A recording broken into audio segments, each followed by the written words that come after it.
When Jordan Westburg broke his hand and missed almost 2 months near the end of the season for the Orioles, this lineup missed him dearly. But did they miss him even more than we thought? Did they lose their clutch factor without Jordan Westburg?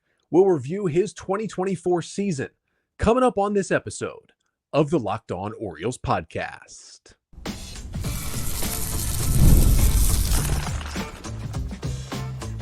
You are Locked On Orioles, your daily Baltimore Orioles podcast. Part of the Locked On Podcast Network, your team every day. Hey there, Orioles fans. Today is Wednesday, October 9th, 2024, and welcome back into the Locked On Orioles podcast, part of the Locked On Podcast Network, your team every day. As always, I'm your host, Connor Newcomb. And coming up on today's episode, we are continuing our 2024 Orioles Player Season Review Series with our second episode of this installment. The first one was yesterday. We take a look at Colton Cowser's 2024 season, give his case for winning the Rookie of the Year award. And today we will look at another young Oriole who was a big part of this lineup. That is Jordan Westburg. We'll break down what went well for him this year, including how good he was in the biggest situations. We'll break down what went bad for him this year, as he did suffer an injury that kept him out for 2 months, and a little bit of defensive struggles, specifically at second base, and then kind of look forward. What will be the biggest key for Jordan Westburg heading into 2025? But that's all coming up on this episode of the Locked On Orioles podcast, which is brought to you by Booking.com. Booking.com, Booking.yeah. The right stay can make you a fan of any U.S. city, even your baseball rivals. Book today on Booking.com, the official accommodation partner of Major League Baseball, and get the Booking.com app today.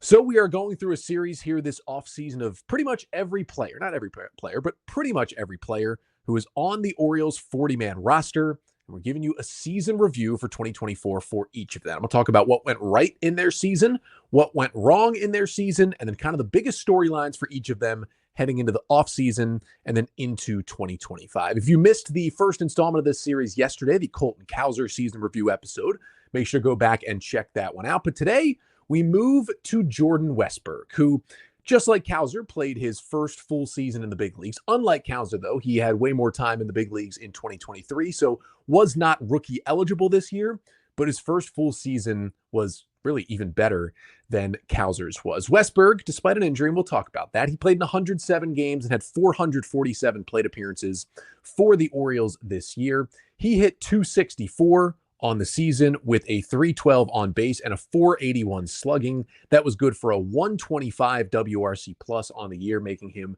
25% better than league average at the plate. He hit 18 home runs. He drove in 63. He had 6 stolen bases to go along with 26 doubles. And with some solid defense, it all accounted for 2.8 WAR, according to FanGraphs, in the 107 games that Westburg played. So let's start with what went right for Jordan Westburg this season. That was, well, there was really no perfect way for opposing pitchers to get him out. We talked about Colton Cowser on yesterday's episode and the fact that if a righty threw a changeup down and away, you were basically guaranteed to get Cowser out this year.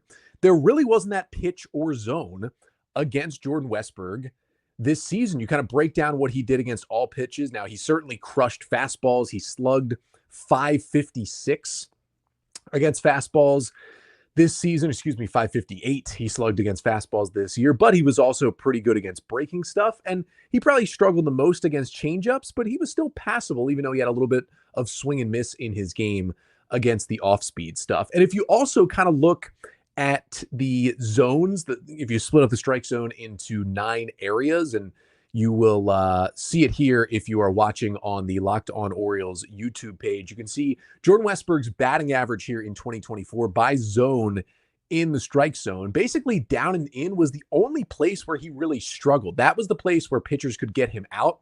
He hit just .077 on pitches that were in the strike zone in the down and in spot. But the funny thing is, if you go to down and in, as you can see if you're watching here outside the strike zone, he bumps to 194. So even when you go down there, if you go out of the zone, he can still do a little bit of damage. There is none of the other 8 squares in this strike zone where his batting average is below 250. I mean, you threw the ball up.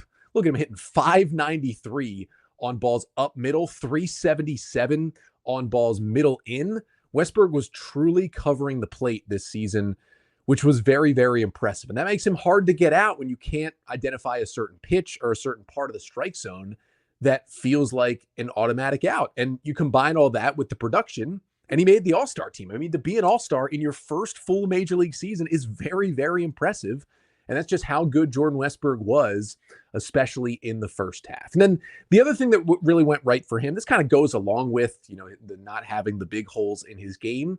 He was just a model of consistency. And that's kind of what Westburg was billed as, especially when he first came up halfway through last season. He could just be that steadying presence for this team. There's been a lot of comparisons for him to JJ Hardy, and for good reason. He never gets too high or too low. There's been good stories written about this, how Jordan Westburg used to get much higher and much lower emotionally and has kind of calmed that down. It's helped him become a big leaguer.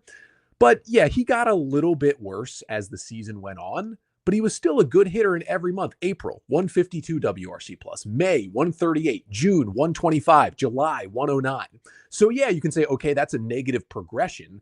But if your negative progression in the third month is still a 125 WRC plus in June, you are doing something right. And I say that even though it was kind of a steady downturn throughout the season, I still call that consistent because he's still well above league average in each of the 4 months he really played in before he got hit by the pitch on the hand. And he never really slumped. He never had a Cowser-style dip month like Cowser in May, who was kind of unplayable at some points. He just continues to make great contact. And that's the other thing with Westburg. You can see here again on the Locked On Orioles YouTube page, just the screenshot of Jordan Westburg's Baseball Savant page. Those averages by zone were also courtesy of Baseball Savant. And you can see just quality of contact, right? The average exit velocity, the barrel percentage, the hard hit rate, the sweet spot rate, the squared up rate. They're all exactly where you want them to be. And it makes up for some below average bat speed that Westburg has. He doesn't have that crazy quick bat of guys like Colton Cowser or Gunnar Henderson, but he makes up for it by being fairly selective and making good contact. Really, he just makes the most of every single swing that he takes. And you just love to see that from a guy like Jordan Westburg. I mean, he was actually better against righties. He was, I guess you could call him a reverse splits guy, but he was still really good against lefties. It's not like he had a big platoon advantage against him. And I think the best thing was the moment just never got too big for Jordan Westburg. And this is something we've talked a lot about, this Orioles offense, especially down the stretch, is that it felt like for some of these guys, the moment just got too big. They really shrunk in those 2 games in the wild card series against the Royals. They shrunk in the second half when they really struggled with runners in scoring position and kind of limped to the finish line this year.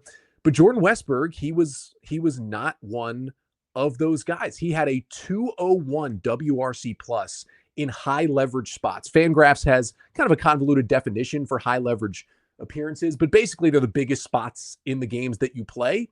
And he was basically double as good as a league average hitter when it got to those high leverage spots. He had a 160 WRC plus to go along with a 281 batting average with runners in scoring position. Essentially, he was the Orioles' best hitter with runners in scoring position this year. His strikeout percentage actually went down when there were runners in scoring position. He was 20th in baseball with that 160 WRC plus in those situations among guys with at least 100 plate appearances with runners in scoring position. Like, that is all stuff that you absolutely love to see from Jordan Westburg. And when you lay all that out, it really shows you how much the Orioles missed Westburg in that stretch when they did not have him. We'll talk about that in a little bit, but in all of these player review episodes, I'm going to do a moment of the year and a stat of the year for each of these guys. And that's coming up right now. Let's start with the stat of the year by FanGraphs clutch factor, which doesn't just take into account, okay, how good are you in the 8th and 9th innings? How good are you when there's a chance to walk off the game? It is not just stuff like that for that clutch stat. What it actually does is takes into account how much better you are in the big moments versus what you are on average as a hitter. So if you look at some of these clutch stats, it's not just going to be Aaron Judge, Shohei Ohtani among every single list, because they're so good already on average that it's hard to get that much better in the big clutch situations. But for Jordan Westburg, and you can look at the leaderboard via FanGraphs right here of the clutch ratings in baseball this year, Jordan Westburg was 5th in Major League Baseball in terms of the difference in how much better he was in the clutch moments versus what he does on average. Brandon Nimmo of the Mets, Jurickson Profar in San Diego, Dalton Varsho in Toronto, and Corbin Carroll for the D-backs were the only 4 hitters who were better in that FanGraphs clutch stat than Jordan Westburg was this year. And that is pretty impressive how many times he came up in those big spots. It really makes you think, like, the Orioles' tough stats with runners in scoring position in the big spots in the second half of the season. How different would that have looked had Jordan Westburg not gotten injured? And I do have to shout out the moment of the year for Jordan Westburg as well. There were a lot because he had, you look at the 10 biggest hits for the O's this year. Westburg had, maybe 3 or 4 of them, but I'll go all the way back to April 1st. That was, I believe, the first home game of the year, second home game of the year, whatever it was. Jordan Westburg started it with a bang. 2-run walk-off homer in the 9th off of the Royals against Nick Anderson, who, funny enough, actually signed a minor league deal with the Orioles later in the season. Hit an 0-2 pitch to right center field just over into the bleachers over where the grounds crew sits for a walk-off. That was the most emotion I'd ever seen from Jordan Westburg after he hit that walk-off home run, and a very, very cool moment for him. But I've continued to allude to it, like, how much better could this O's team have been down the stretch if they had Jordan Westburg in there? Well, coming up next, I'll talk about what went wrong for Westburg this year. And really the big thing was he got hit in the hand. He broke it, and he missed 2 months. And we'll look at the difference in this O's offense when he was out during August and September. That's coming up next. But first, this episode of the Locked On Orioles podcast is brought to you by FanDuel. Hey, NFL fans, you can start the season with a big return on FanDuel, America's #1 sportsbook. So when you get a hunch in the middle of the game, you can check out the latest stats, view live play-by-play, and so much more on the same page where you place your bets. You'll get started with $200 in bonus bets, guaranteed, when you place your first $5 bet. And you know what? I know that Jaden Daniels has been amazing for the Commanders, but if you watch the Ravens win that game in Cincinnati on Sunday, how are they going to lose again? So take the Ravens. I think they're like a touchdown favorite on FanDuel right now. Take the Ravens. They're rolling right now. Lamar might win a 3rd MVP. And you can do it at FanDuel. That's at FanDuel.com. And this episode of the Locked On Orioles podcast is also brought to you by Game Time. We love Game Time and all their ticket deals, but Game Time now has a new feature called Game Time Picks that makes getting tickets for your favorite live events even easier. Game Time Picks filters out the fluff to show you only incredible deals on great seats, so you don't have to waste time searching through thousands of tickets. Game Time, well, they just make it so easy to find those tickets. And unfortunately, it'll be a while before we're buying Orioles tickets at Game Time once again, but that doesn't mean you can't maybe check out a Ravens game, check out a Wizards game, a Capitals game, a Maryland football or basketball game at Game Time, maybe a comedy show, maybe a concert, all of it. And the Game Time Picks curation makes it easier to save more. They've got all-in pricing. You turn it on, there's no surprise fees at checkout. So take the guesswork out of buying tickets with Game Time. Download the Game Time app, create an account, and use code LOCKEDONMLB for $20 off your first purchase. Terms apply. Again, create an account and redeem code LOCKEDONMLB for $20 off. That is LOCKEDONMLB. That code for $20 off. Download Game Time today. What time is it? Game time. So we've gone through what went right for Jordan Westburg in 2024. Let's move it over to what went wrong. And the big one is he got injured. And it was really nothing he could have done about it. It's kind of been an epidemic in Major League Baseball as guys are throwing harder with a little bit of less command. It's not only more guys getting hit, but guys getting hit in the hands. So those little tiny bones that can fracture and break easily, and at a moment's notice can take guys out for multiple months. And that is exactly what happened on July 31st against the Toronto Blue Jays. Jordan Westburg hit by a pitch in his hand. He remained in the game to run the bases, and then he did come out for defense. And we did not see him again for almost 2 months. Fractured his hand on July 31st and did not return to the O's lineup until September 22nd. It was tough to not have him out there, and these stats are going to back it up. The Orioles, through July 31st, so through the time they had Westburg in that lineup pretty much every single day, they had a team WRC plus of 121. That was number 1 in all of Major League Baseball through the first 4 months of the season. Then if you take the team WRC plus from August 1st, the first day he was out, through September 21st, the final day before he returned, the Orioles team WRC plus was 98. So basically more like league average, but that dropped to 17th in baseball. And now this is a small sample size, and he wasn't amazing down the stretch. Like, he came back for the final 6 games in the last week. He hit 192 and then was 1 for 8 in the 2 playoff games against Kansas City. But in the final 6 games of the year, September 22nd through the end of the season, or I believe it was the final 7 games he was back for, the Orioles team WRC plus went back up to 129. That was 3rd best in baseball in that stretch. And you probably don't take away a lot from that final week, but it is crazy how they were best in baseball. Then they went to bottom half of the league. Then they went right back to best in baseball, basically, when Jordan Westburg got back. That really shows you how important he was. And again, he wasn't crazy productive in that last week, but he was crazy productive in those first 4 months and was an all-star before he broke his hand. And it just shows you how important his presence is for this lineup, how his presence just changes the Orioles lineup. Just, man, I really think things could have been different. The Orioles really struggled in those big spots where Westburg is good down the stretch. They missed him dearly. Brandon Hyde talks about it again and again, how much the injuries played a part in their struggles. And yes, of course, not having Ramon Arias or not have Ryan Mountcastle, those were big losses as well, but nothing compared to not having Jordan Westburg in that lineup. And I think those stats showed out how important he would have been if he were in there. Next thing that went wrong, he just didn't really walk this year. In his limited time in 2023, he had, about 230 plate appearances last year. He had a 7% walk rate. That's not bad. It's not super high, but it was always up over 10% in the minors, which is very good. And you expect a rookie to have it drop a little bit and then have it raised the next season. But that's not really what happened for Westburg. Now, to be fair, he had only 21.7% strikeout rate, and that cut it from what we saw in the minor leagues. It's a pretty good K rate. That's about league average.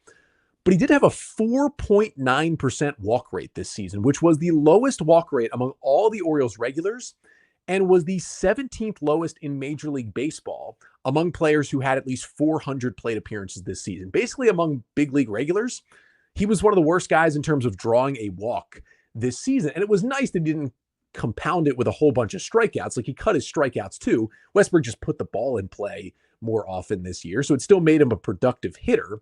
And it showed, like, he still found a way to make it work. Westburg, again, his walk rate was 4.9%. Among major league players this year who were essentially qualified hitters, who had a walk rate of 7% or lower, that generally means you're not a guy who's really going up there looking for a walk.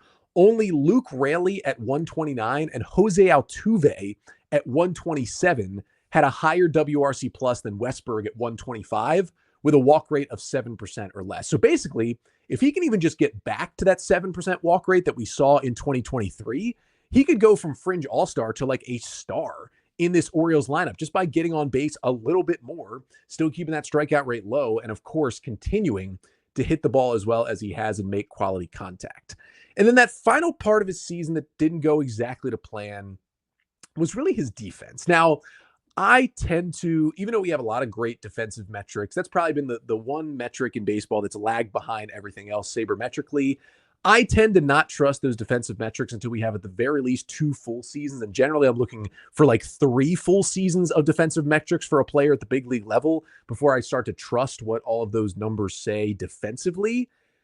So the jury is probably still out on Westburg. Now, he certainly passes the eye test, whether he's at third base or at second base. He looks like a good defender out there. But the interesting thing is, by outs above average, which is more StatCast based, and then defensive runs saved as well, 2 of the deeper analytical numbers for measuring defense, they had him as just a solid third baseman in both 2023 and 2024. It kind of evened out to be an above average defensive third baseman. I would totally be on board with that. But at second base, he was also kind of in that vein. He was, a solid defensive second baseman in 2023 by those numbers. It was 3 defensive runs saved and -1 outs above average.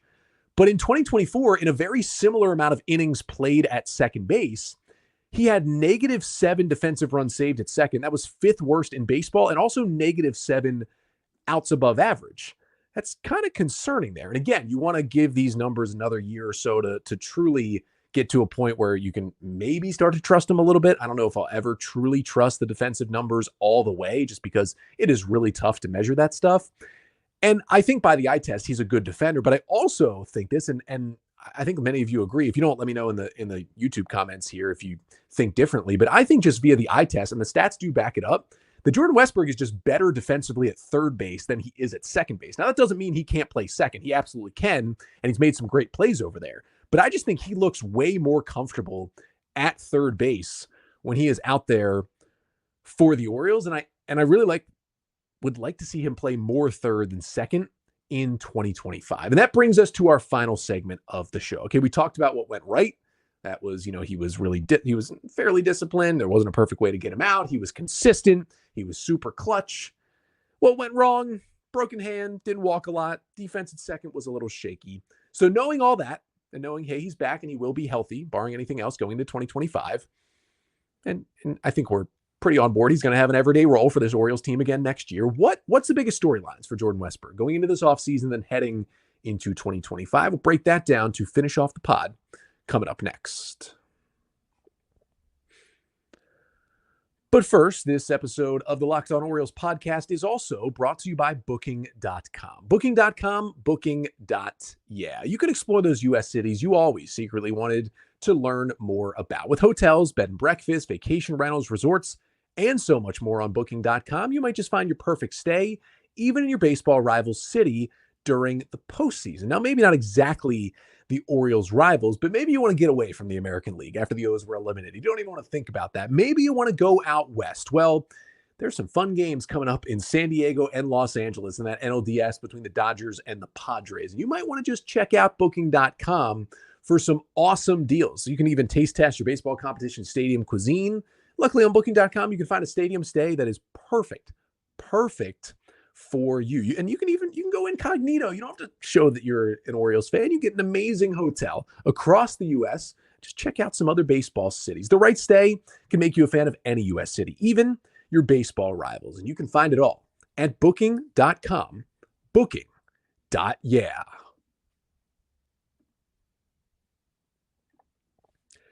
So to finish things out on the Jordan Westburg 2024 season review, let's take a look at, what could happen for him heading into 2025? What are the biggest storylines? I think the first thing is, can he keep up this level of production, especially with that low walk rate, right? You're walking less than 5% of the time. As I mentioned, there's only a few players who can produce like he did while not walking that much. And generally, those things seem to catch up with you, especially with, even though the fact that Westburg cut his strikeout rate, it was league average. That was really, really good to see. The swing and miss rate was a little concerning. A 29.2% swing and miss rate for Westburg this year. It's not Colton Cowser high, but it's one of the higher numbers on the Orioles. That is pretty high. When you compare that to a 21% strikeout rate, it's like something's not adding up here, and you worry that whiff rate might catch up to him next season. That's something you do have to worry about if he's really not going to walk much. And I think he has a better batter's eye than he at least showed this year, and that could be something heading into next year as well. Also, will he presumably kind of just finally fill in at third base? I think we're all in agreement that Ramon Urias and probably Jorge Mateo will be back with this team in 2025. But how do they all churn out in the infield? Does Kobe Mayo have a role on this roster as well?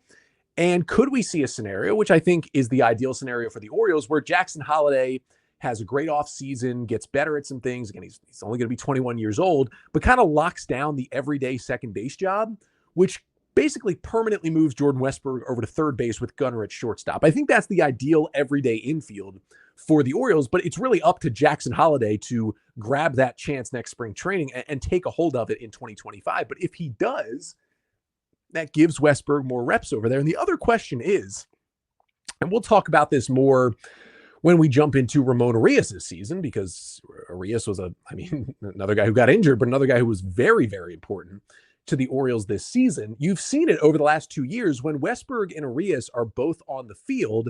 Urias plays third and Westburg plays second. Now, there's not a lot you can do to argue it. I mean, we're only 2 years removed from Urias winning a Gold Glove at third base in 2022, so he certainly earned the reputation to play third over Westburg. But if you look at Westburg, by eye test and by metrics, he's much better at third than he is at second. And if you look at Urias, things actually flipped for him, especially this year. It kind of started last year and really cemented this year, at least metrically. And I don't have as much of an opinion in terms of the eye test because Arias just didn't play much second base at all this year. He played only 16 innings over there while he played almost 700 innings at third base. But the metrics say Arias is getting worse and worse at third while kind of staying steady defensively at second. So maybe if Holiday doesn't lock down that full second base job and it's more of a platoon with Ramon Arias, maybe it could be a spot where Westburg is just at third every day, Gunner's just at short at every day, and then you mix in Holiday and Arias over at second base. That's kind of a switch I would like to see the Orioles make because I think it makes them actually a better defensive team heading into next season. But really the big thing is for Westburg, if he keeps this up, a 125 WRC plus season, he's got all those great hard hit numbers. He, was cutting his strikeouts. He's still playing good defense. He's, coming through in the clutch again and again. And that's something that's really hard to replicate. Clutch, you can argue whether or not that's real. I would argue maybe not. But at least over one season, Westburg showed that he comes up big in the big moments. You can't count on that happening year after year for baseball players. But if he keeps this up, again, you can let me know in the comments if you agree with this take or not, but I don't think there's anything stopping Jordan Westburg from being the Orioles' second best hitter behind Gunnar Henderson in 2025. I think if he keeps doing what he's doing and takes another step forward, as he did from last year to this year, he takes another step forward in 2025, we could go to the end of the season and be like, yep, 100%. Westburg is the Orioles' number 2 option in that order. And the other thing is, if you start to think about that, maybe it's too early right now because he's only played one full big league season. We don't know how the Orioles are going to spend money.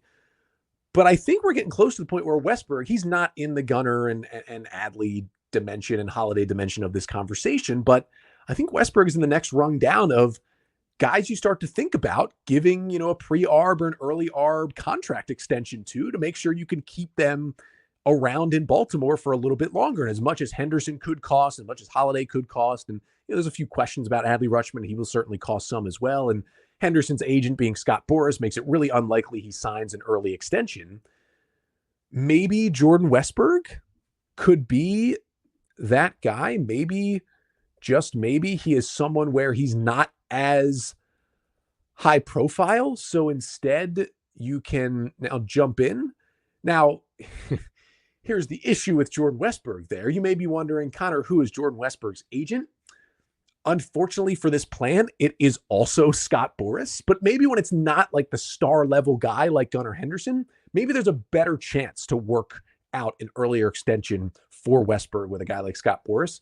He seems like a guy that I would be targeting right now if he can keep on this pathway to continue to produce for the Orioles. And you know what? I'll just call it like it is. Really, really great first full season in the big leagues for Jordan Westburg. It really stunk, not just for him, but for this entire Orioles lineup that he missed almost 2 months with that broken hand on just a freak play. It took the wind out of the Orioles' sails offensively. You heard it from the stats with him in the big moments. They missed him sorely for those 2 months. And hopefully we can get a fully healthy Jordan Westburg next year. We can see what he can do once again back in the kind of middle part of this Orioles lineup, just being a quiet, productive, almost J.J. Hardy 2.0 for this Orioles team next season. But that'll do it for this episode. Let me know in the comments kind of your thoughts on Jordan Westburg's 2024 season and what his role will be heading into 2025. We roll on with our Orioles Players Season Review series here on the podcast. We continue 5 days a week throughout the postseason. We'll be back tomorrow for a Thursday episode. If there's any Orioles news and notes, of course, we'll get to that. If not, we'll run down another member of this Orioles team. Might stick in the infield, may move to the Ramon Arias episode coming up tomorrow. But until then, I'm Connor Newcomb, and this has been the Locked On Orioles podcast, part of the Locked On Podcast Network. Your team every day.